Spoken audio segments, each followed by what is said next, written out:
One of the questions I hear more than almost any other question from coaches building their business is, how do I choose my niche? And people often ask it as if there is a very precise answer they are supposed to find. And it's a bit like searching for a needle in a haystack, thinking there is one right answer and you need to get this one right. And although a niche really is important, the reality is usually much simpler than you think.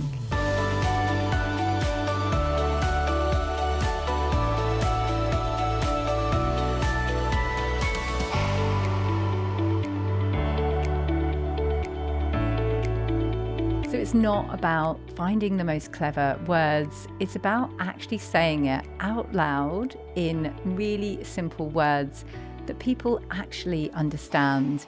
Because if you are working with something like ChatGPT to create your niche statement, it will sound convoluted. You will not be able to remember the beginning of the statement by the time you are at the end of the statement, and therefore you won't be able to say it out loud clearly.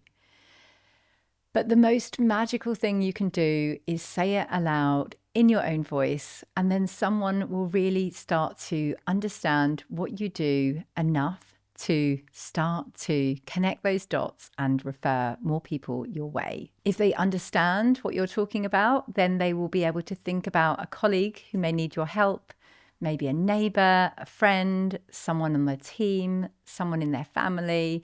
And that's when those opportunities can really start to arrive. One of my favorite tests for a niche is, can someone hear what you do once and remember it later?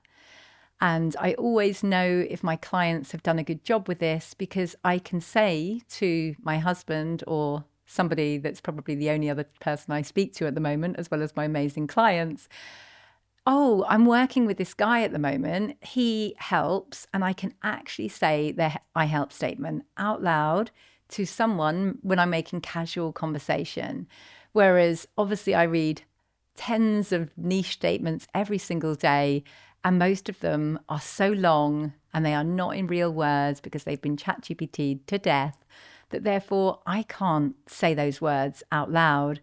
Therefore, I won't be able to spread the word about their business, and neither will anybody else you know. A lot of coaches approach a niche like an academic exercise, maybe trying to completely reinvent something outrageous that nobody else is doing. And that's not always a good thing. If somebody hasn't got your niche, it doesn't always automatically mean that therefore you found a little area of the market. It might mean that nobody is doing that yet because they've tried it and it hasn't worked. There is no one set formula, and that's not always the case. Sometimes you will be the first in the market, and that's amazing.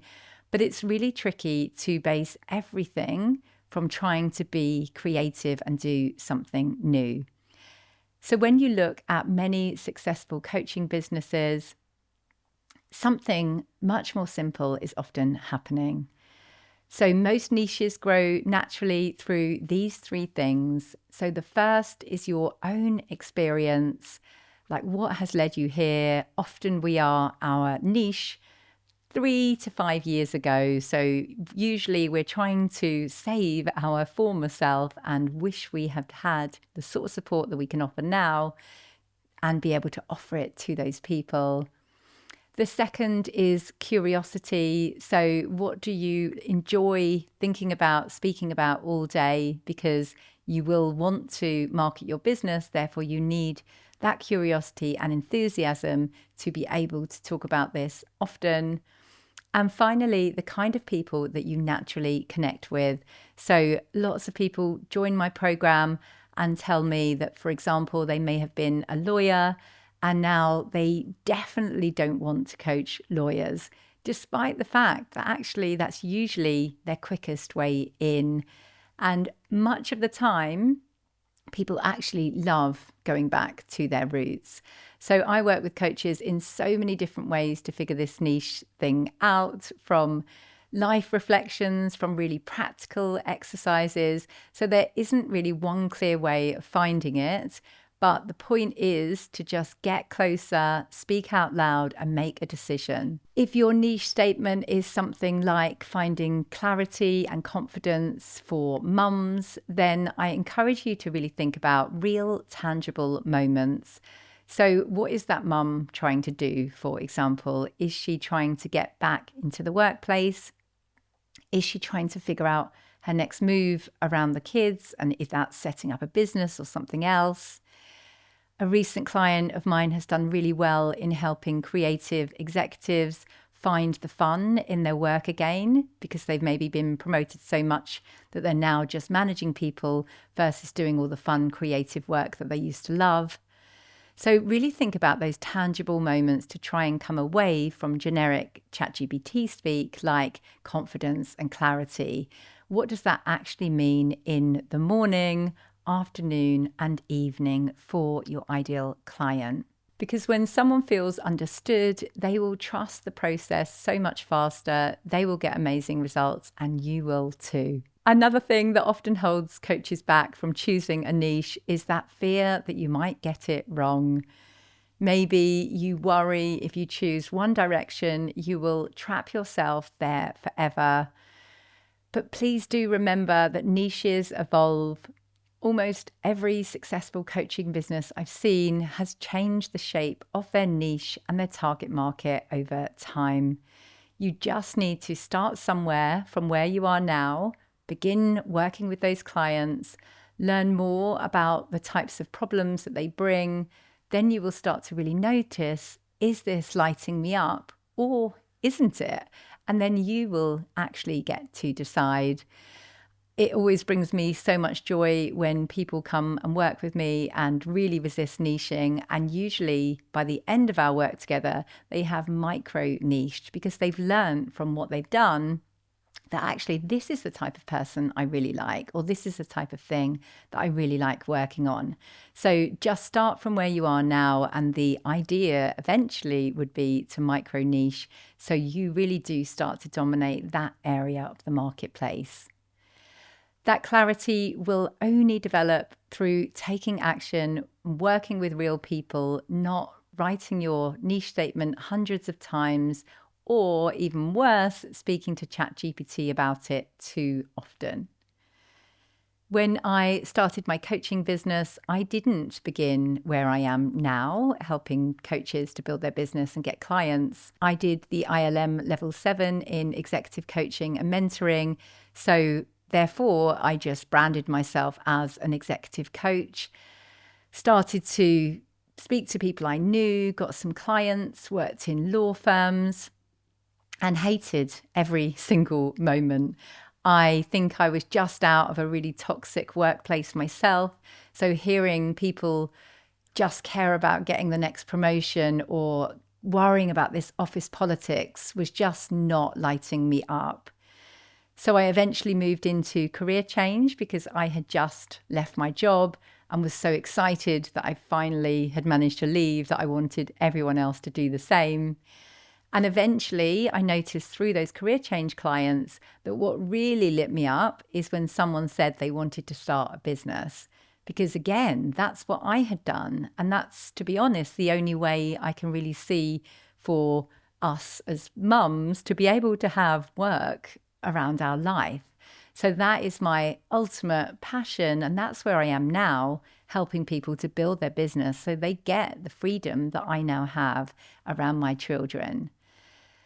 So go on the journey. If I had never made that first decision, I would always be going, oh, maybe I should be an executive coach. Now I know that no, that's not what I want to be. So take those decisions, even if they're the wrong ones, because it will lead you to the right ones. There's another dimension to choosing a niche that I think has become much more important in recent years. Your niche should support the kind of life you want. So, for example, I made that decision to work with business owners because that's what I was passionate about. And I'm very lucky that those business owners can meet, therefore, in the working day.